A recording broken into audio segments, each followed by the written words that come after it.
Hello students, date 6 जनवरी 2025 में current affairs से जितने भी क्वेश्चंस बन सकते हैं या जितने भी क्वेश्चंस एक्सपेक्टेड हैं, हम उन क्वेश्चंस को पढ़ेंगे। चलिए शुरू करते हैं। फर्स्ट क्वेश्चन है, हाल ही में लियोनेल मेसी को स्वतंत्रता का राष्ट्रपति पदक किसने प्रदान किया है? तो हमारे ऑप्शंस हैं, पहला है यूएसए, दूसरा है अर्जेंटीना, तीसरा है फ्रांस या चौथा है ब्राज़ील। तो इसका हमारा ऑप्शन नंबर ए सही है, यूएसए।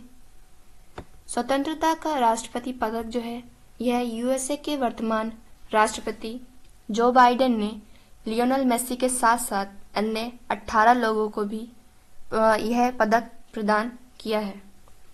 हम सभी जानते हैं कि लियोनेल मेसी जो है यह एक महान फुटबॉलर हैं और लियोनेल मेसी जो है ये अर्जेंटीना से संबंधित है, यानी कि अर्जेंटीना के रहने वाले हैं और इनकी जो फुटबॉल टीम है वह भी अर्जेंटीना की ही है।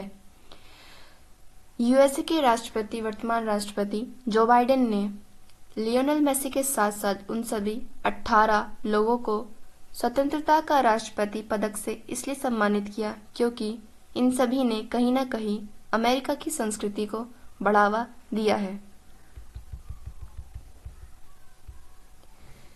यूएसए के वर्तमान राष्ट्रपति जो बाइडेन ने उन सभी 19 लोगों को स्वतंत्रता का राष्ट्रपति पदक से सम्मानित किया है जिन्होंने अमेरिका की संस्कृति को बढ़ावा देने की कोशिश की, जिसमें महान फुटबॉलर लियोनेल मेसी, राष्ट्रपति पद पर की उम्मीदवार हिलेरी क्लिंटन और महान बास्केटबॉलर इरविन मैजिक आदि जैसे लोग शामिल हैं।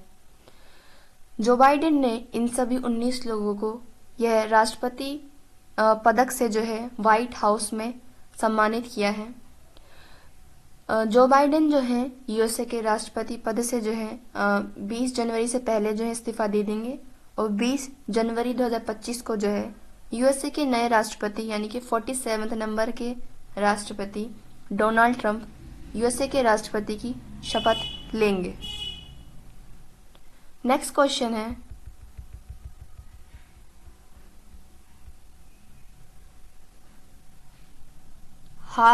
एडीआर की रिपोर्ट के अनुसार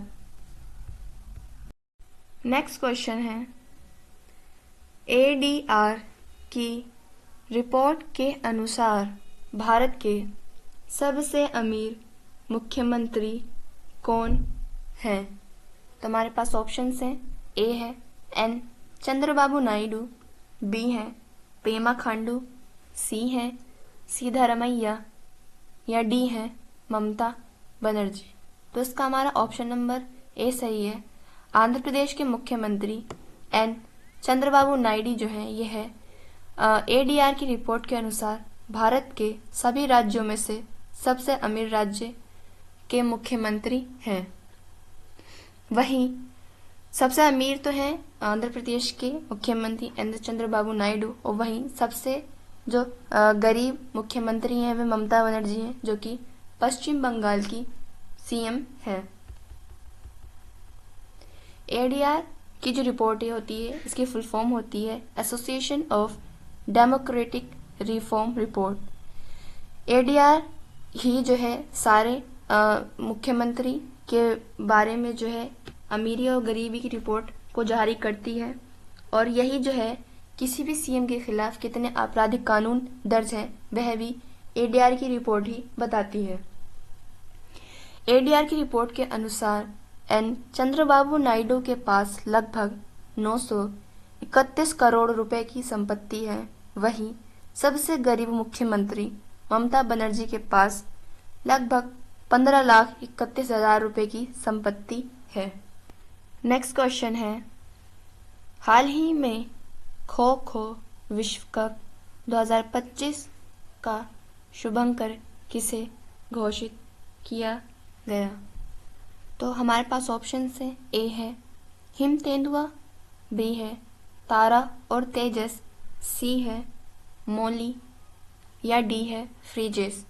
तो इसका हमारा ऑप्शन नंबर बी सही है, तारा और तेजस।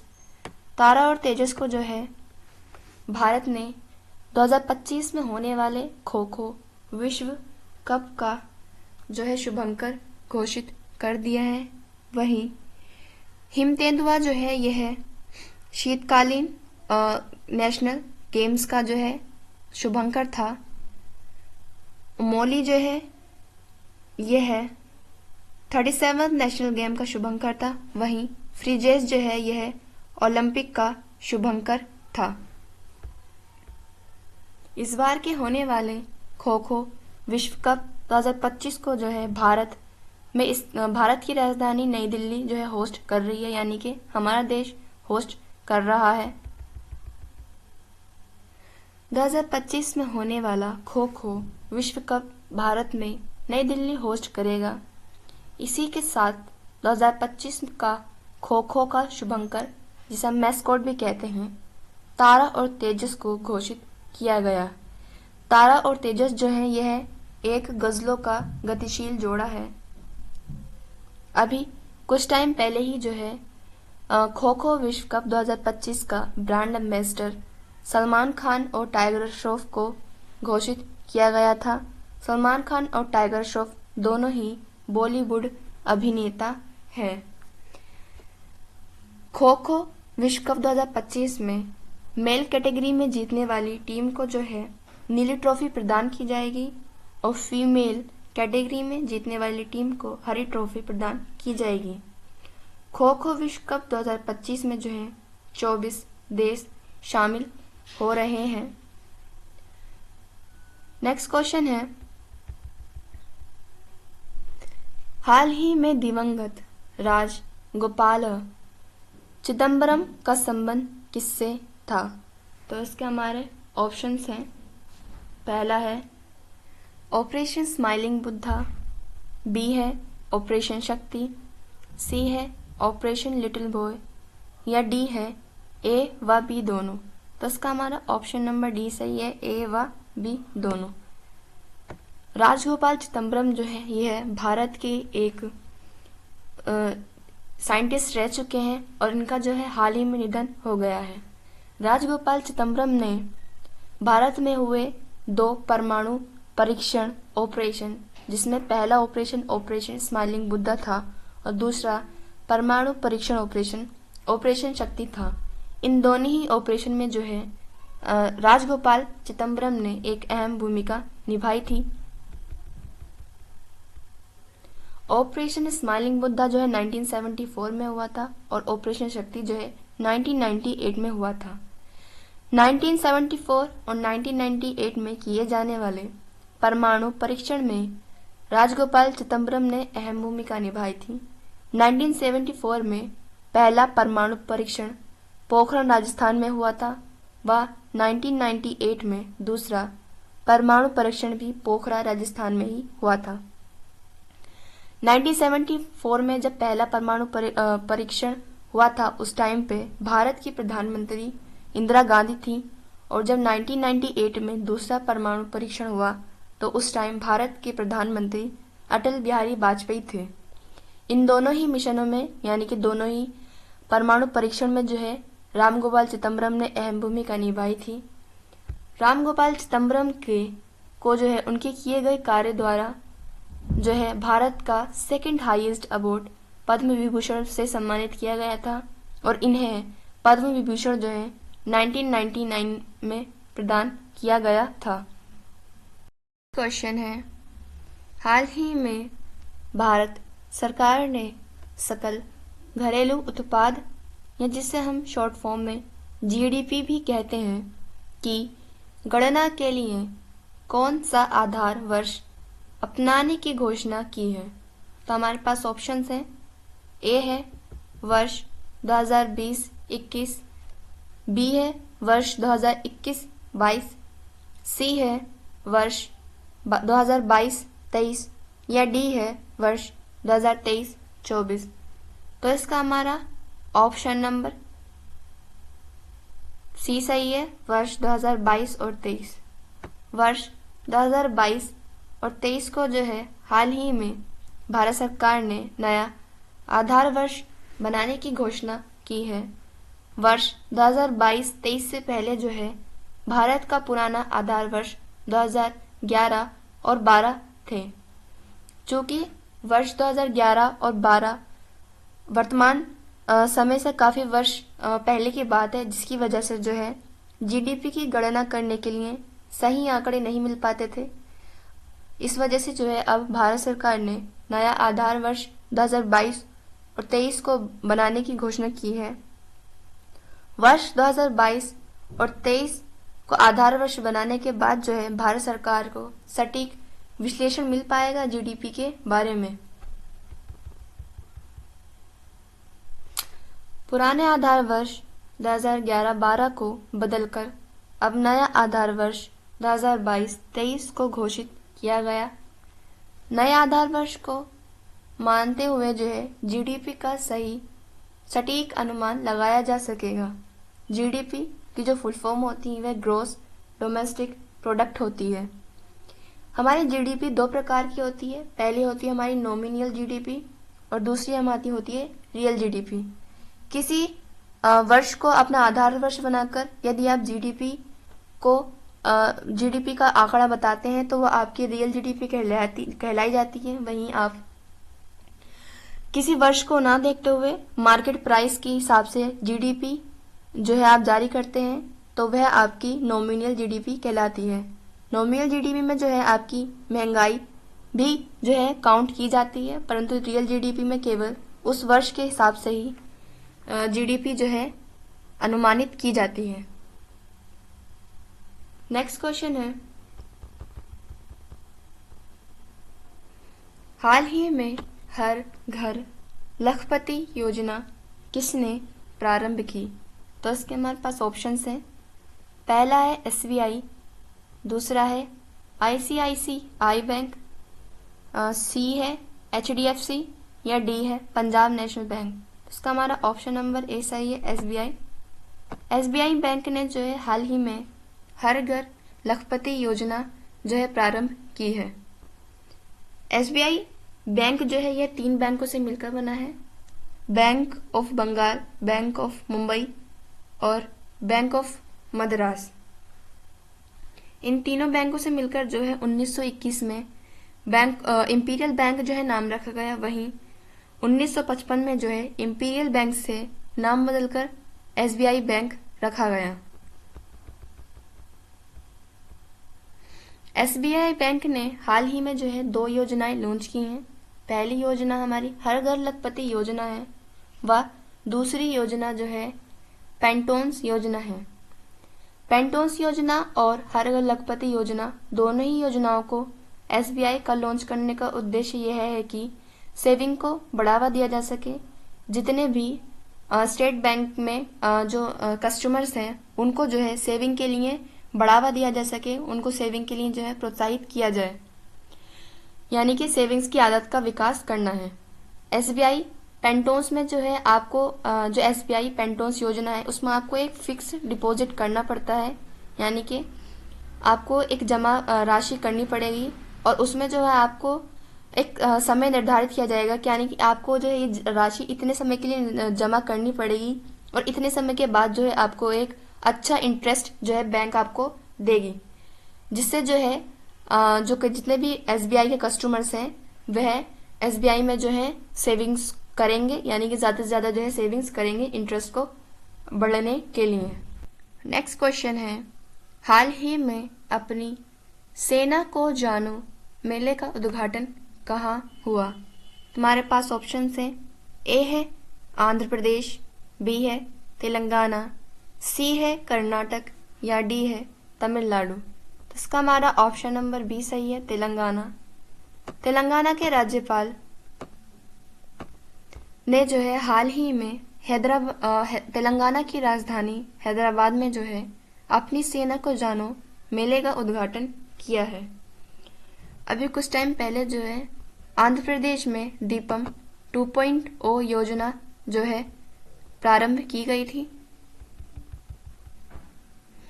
अपनी सेना को जानो मेले का शुभारंभ जो है तेलंगाना के राज्यपाल जिष्णु देव शर्मा ने किया। यह मेला हैदराबाद में स्थित गोलकुंडा किले से शुरू हुआ है। हैदराबाद जो है तेलंगाना की राजधानी है। गोलकुंडा किला हैदराबाद में स्थित है और गोलकुंडा किला वही किला है जहाँ से कोहिनूर हीरा प्राप्त हुआ था। तेलंगाना के वर्तमान सीएम रेवंत रेड्डी हैं। नेक्स्ट क्वेश्चन है, हाल ही में ग्रीन सकल घरेलू उत्पाद मॉडल को बनाने वाला पहला भारतीय राज्य कौन सा है? हमारे पास ऑप्शंस हैं, ए है उड़ीसा, बी है झारखंड, सी है केरल या डी है छत्तीसगढ़। तो इसका हमारे पास ऑप्शन नंबर डी सही है, छत्तीसगढ़। छत्तीसगढ़ जो है यह भारत का पहला राज्य बना है जिसने ग्रीन सकल घरेलू उत्पाद मॉडल को अपनाया है। ग्रीन जीडीपी के मॉडल को जो है अपनाया है। ग्रीन सकल घरेलू उत्पाद मॉडल को अपनाने वाला पहला राज्य छत्तीसगढ़ है। ग्रीन सकल घरेलू उत्पाद का अर्थ होता है, यह जो ग्रीन सकल घरेलू उत्पाद का मॉडल है वह यह है कि वन और पारिस्थितिक तंत्र को आर्थिक ढांचा मानकर जो है स्वच्छ हवा, ऊर्जा, प्रदूषण को कम करना, कार्बन सिंक को कम करना, यह भी एक आय का स्रोत माना जाता है। यानी कि जब आप पारिस्थितिक तंत्र को आर्थिक ढांचा बनाकर चलेंगे जिससे जो है वायु भी स्वच्छ होगी, ऊर्जा भी कम से कम खर्च की जाएगी और प्रदूषण भी कम से कम होगा। और इन सब के होने से जो है राज्य की आय में भी जो है बढ़ोतरी होगी। यानी कि यह भी एक आय का स्रोत माना जा सकता है और इसी को जो है ग्रीन सकल घरेलू उत्पाद मॉडल कहा जाता है। यह ग्रीन सकल घरेलू मॉडल उत्पाद को जो है छत्तीसगढ़ ने अपना लिया है और जल्दी ही जो है ये इस पर कार्य भी करेगा। ISR यानी कि इंडियन फॉरेस्ट रिपोर्ट के अनुसार भी जो है अब जो सबसे ज़्यादा ग्रीनरी में बढ़ोतरी की है, यानी कि जिसने जो है अपने सबसे ज़्यादा वन के क्षेत्र को बढ़ाया है, वह राज्य भी छत्तीसगढ़ ही है। ग्रीन सकल घरेलू उत्पाद को मॉडल को अपनाने वाला पहला राज्य छत्तीसगढ़ है। वहीं सकल पर्यावरण उत्पाद को अपनाने वाला पहला राज्य जो है उत्तराखंड है। नेक्स्ट क्वेश्चन है,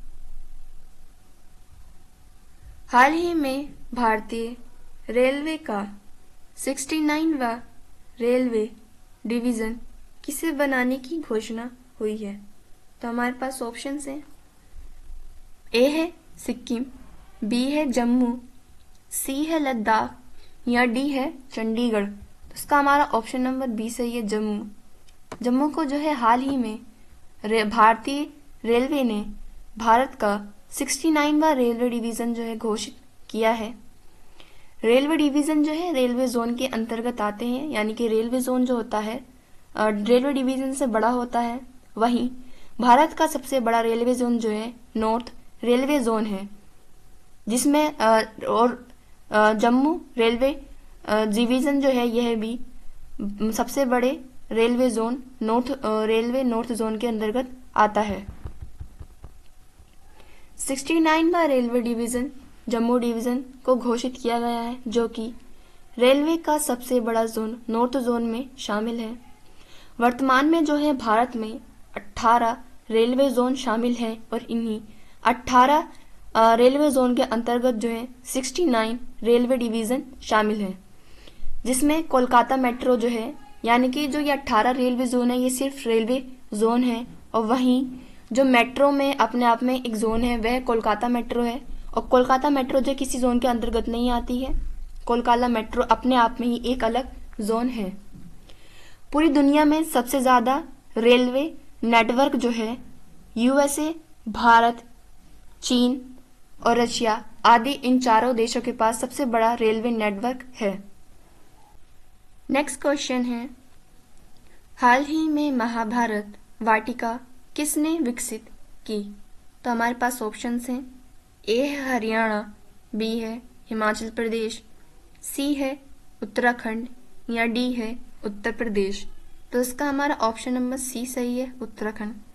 उत्तराखंड ने जो है भारत के 2 सबसे बड़े महाकाव्य महाभारत और रामायण दोनों की ही वाटिकाएं जो हैं हल्द्वानी यानी कि उत्तराखंड में स्थित हल्द्वानी में जो है स्थापित की हैं, विकसित की हैं। भारत के 2 सबसे बड़े महाकाव्य रामायण और महाभारत दोनों की ही वाटिका उत्तराखंड में जो है विकसित की गई हैं। उत्तराखंड में हल्द्वानी में जो है महाभारत में वर्णित यानी कि जो महाभारत महाकाव्य है उसमें 37 प्रकार की जो है प्रजातियां जो है बताई गई हैं और रामायण वाटिका में वर्णित बूटियां जैसे पंचवटी, दंडकाव्य, उच्चकूट आदि जैसी वनस्पति उद्यान में लगाई गई हैं। यानी कि जो महाकाव्य महाभारत है और जो महाकाव्य रामायण है, इन दोनों ही महाकाव्यों में जितनी भी बूटियां या जितनी भी प्रकार की प्रजातियों को जो है इन महाकाव्यों में बताया गया है, उन सभी बूटियों को जो है उत्तराखंड में हल्द्वानी में जो है इन बूटियों को जो है विकसित किया गया है। स्टूडेंट्स, ये क्लास हम यही ख़त्म करते हैं। नेक्स्ट क्लास में हम करंट अफेयर्स से बनने वाले और भी क्वेश्चंस को पढ़ेंगे। Thank you and thanks for watching.